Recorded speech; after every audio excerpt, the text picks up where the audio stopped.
समर्पण के लिए एक हुनर और चाहिए होता है। मां की गोदी में तुम तभी लेट सकते हो जब मां बैठी हो, तभी तो गोदी बनेगी। वो थोड़ी ऊंची तो होगी।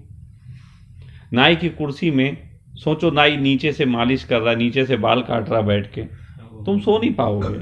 कद बड़ा चाहिए, तुमसे बड़ा कद हो जाए उस समय, समर्पण आसान हो जाता है। अपने से बड़े कद के प्रति ही लोग समर्पित होते हैं। ये गुण जो है वो भी पदार्थ का ही गुण है, लेकिन इसका ही फिर उपयोग करना पड़ता है धर्म जगत में। ये वाणी का एक ढंग है, बातचीत करने का एक ढंग है कि किस प्रकार अपनी बात हम दूसरे तक पहुंचा पाएं, तो उसका एक ढंग है ये। इसलिए तर्कों में बात करनी पड़ती।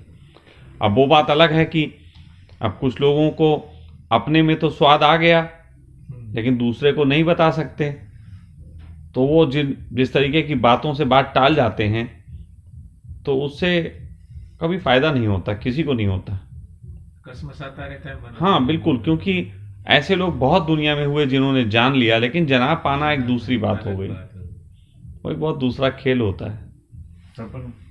समर्पण पदार्थ का और चेतना सबका होता है ऐसा किसी शिष्य का?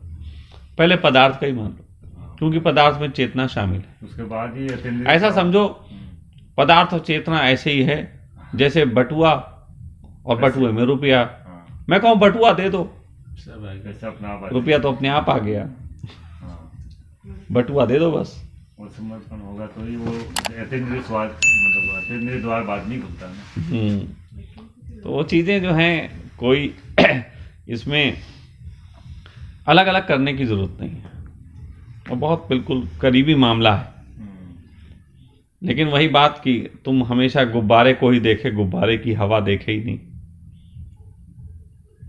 क्योंकि जब गुब्बारा फूटा तो हवा निकली, तो देख ही नहीं पाए, क्योंकि वो तुम जिस इंद्रियों से बने हो उसको उतनी सामर्थ्य दी गई है कि इंद्री ही देख सके, जबकि देखने की जो कला है वो उसके पास है, लेकिन फिर भी इतनी मजबूरी है कि इंद्री ही दिखाई देती है,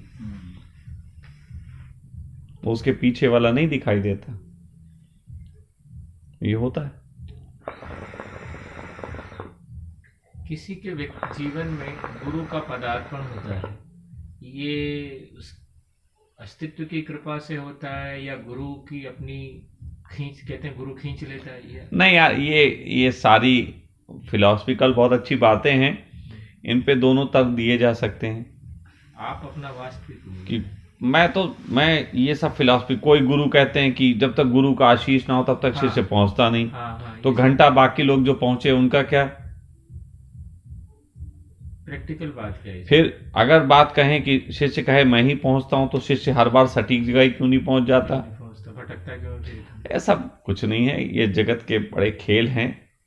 तुम सौदा लेने बाजार में निकले, आवश्यकता आविष्कार की जननी, तुम्हें सौदे की जरूरत थी तो कोई बेचने वाला बैठा हुआ है, उसको तुम्हारी जरूरत, तुम्हें उसकी जरूरत, आपस में लग ना हीरे के बगैर जौहरी हो सकता है, ना जौहरी के बगैर निखरा हुआ हीरा। दोनों को एक दूसरे की जरूरत है। वो जौहरी क्या जो कोई हीरा ना निखारा हो, और वो हीरा क्या जिसे किसी जौहरी ने ये निखारने के बाद शान ना अपनी दिखाई हो। तो दोनों अपना अपना काम करते हैं, दोनों अपने अपने ढंग से जो है चलते हैं, और बाजार में एक हीरा कई बार ढूंढता रहता है, हमें जौहरी कौन सा मिल जाए अच्छा निखार दे। गुरु तो सिर्फ, मैं एक ही चीज अगर कहूंगा वही कि जहां पे तुम अपने को झुकने से रोक ना पाओ, वही गुरुद्वारा, वही गुरु। और जिस शिष्य को ज्यादा समझाना ना पड़े, जिस शिष्य को 2 बार ना समझाना पड़े, या किसी बात के लिए 2 बार ना कहना पड़े, समझ लो वही शिष्य। और ये कॉम्बो मिल जाए, काम हो जाता है। अब शिष्य ज्यादातर हम नहीं मानेंगे, नहीं मानेंगे, तर्क वितर्क लंबे चलते हैं। अब देखो ना, अर्जुन और कृष्ण के बीच कितने तर्क चले, एक ही बात थी तो लड़ लो, 18 अध्याय चलवा दिए। मार साले को खोल खाल के, नाड़ा आड़ा सब कुछ, और उसके बाद लड़ तो लिए, समझ में कुछ ना आया, कुछ ना आया। और ऐसे भी समझने वाले हुए कि एक बार में समझ गए। विदुर जी की पत्नी का आता है कि हाँ कृष्ण के प्रति इतना समर्पित कि वस्त्र ही नहीं हाँ, पहने गए थे। वही नहीं, उसके अलावा भी कई ऐसे बड़े अच्छे एग्जाम्पल हैं कि एक बार बात कही और समझ में आ गई, दोबारा कोई संदेह नहीं उठता। ये ऐसा होना चाहिए। अब अगर गुरु के प्रति संदेह तुम्हें उठ जाए तो मैं समझता हूं कि फिर गुरु तलाशो और तलाश लो अभी, या फिर संदेह गुरु पे उठे लेकिन बार बार लगे कि यार मैं ही नहीं समझ पा रहा, गलती कुछ मेरी ही है, मेरी समझ नहीं है। हाँ, तो वो समझ लो कि अभी गुरु की संगत में सुधार करेगा, लंबा चलेगा। लेकिन गुरु ही गलत है, हम तो ठीक ही हैं तो फिर ये भी बात नहीं बनती। तो इसलिए सौदा बड़ा समझदारी का है कि किस तरीके से। कई बार ऐसा भी होता है कि अगर आप उसको तर्क वितर्क की दृष्टि से देखो या अपनी आंतरिक दृष्टि से देखो तो गुरु गलत भी नजर आ सकता है, लेकिन उसमें भी गलत भी है, लेकिन फिर भी तो गुरु है। बहुत कई बार ना, जैसे हाँ। कृष्ण ही है, हाँ, लड़ने को कह रहे हैं, क्या बकवास बात है। सही बात, शांति से। भगवान लड़ने को कह रहा है, जिसने सारे बनाए लोग कह रहा है मारो इन्हें, अरे कितनी गलत बात है। शांति के तो उपाय बहुत खुले हुए थे, शांति के मार्ग बंद थोड़ी ना हो गए थे। 5 गांव दे रहे थे, 5 गांव की भी जिद क्या थी। अच्छा, अर्जुन ये लोग तो मान ही सकते थे, कृष्ण इनको तो मनवा ही सकते थे। अब वो कह देते कि सुई के बराबर जमीन भी नहीं मांगेंगे तो बात खत्म, युद्ध थोड़ी ना होता। लेकिन करवाना ही था। वो जो होना था वो होना था, बात गलत थी, अर्जुन के काम ना आई।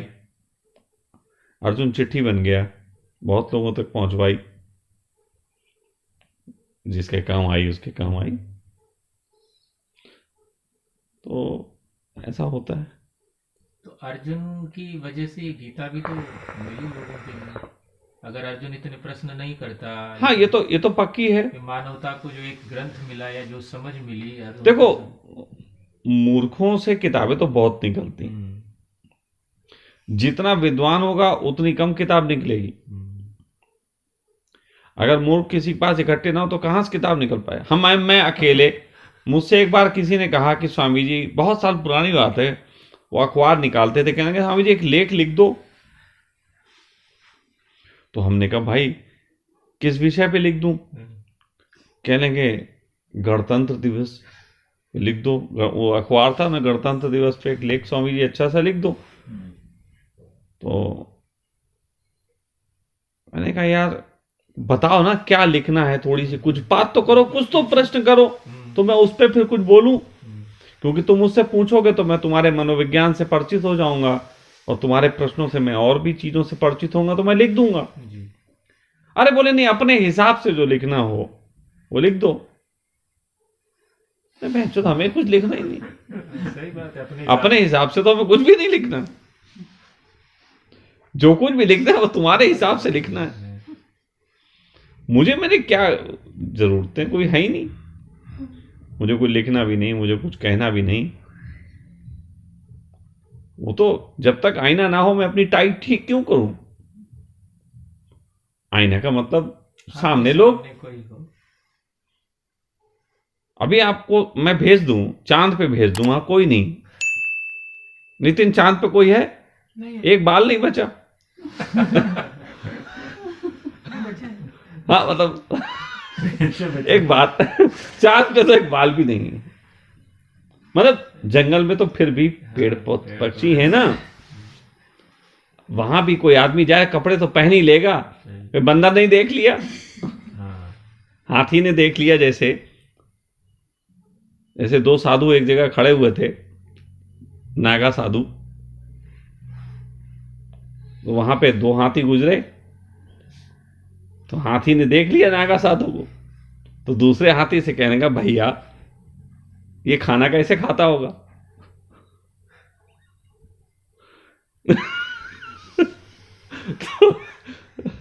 तो जंगल में भी जानवर प्रश्न उठा सकते हैं, सही लेकिन चांद पे तो कोई नहीं।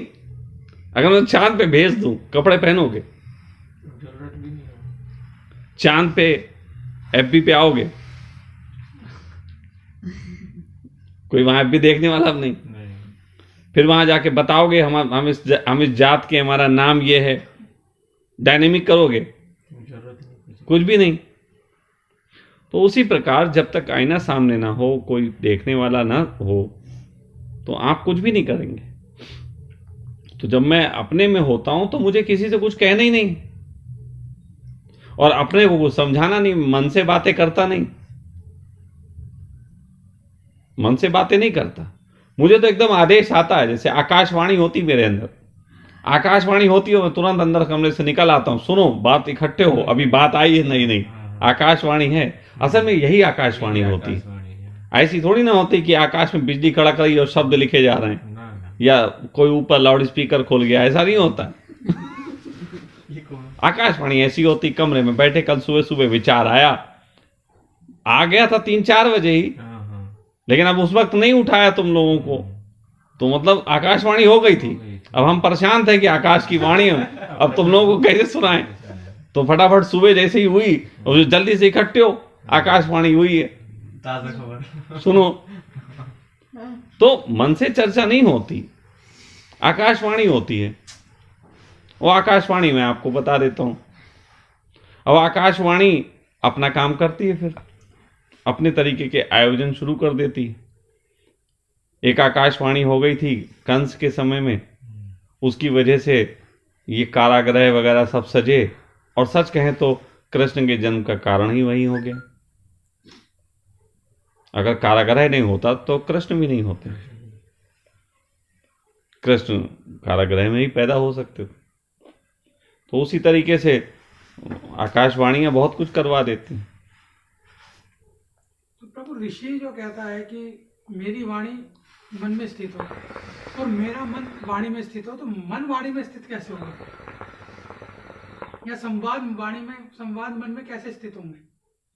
फिर से बोलो यार, तुम कॉम्प्लिकेटेड हो गया। तीतर के दो आगे तीतर, तीतर के दो पीछे तीतर, बताओगे तो तीतर। तो मुझे फिर से बताओ एक बार।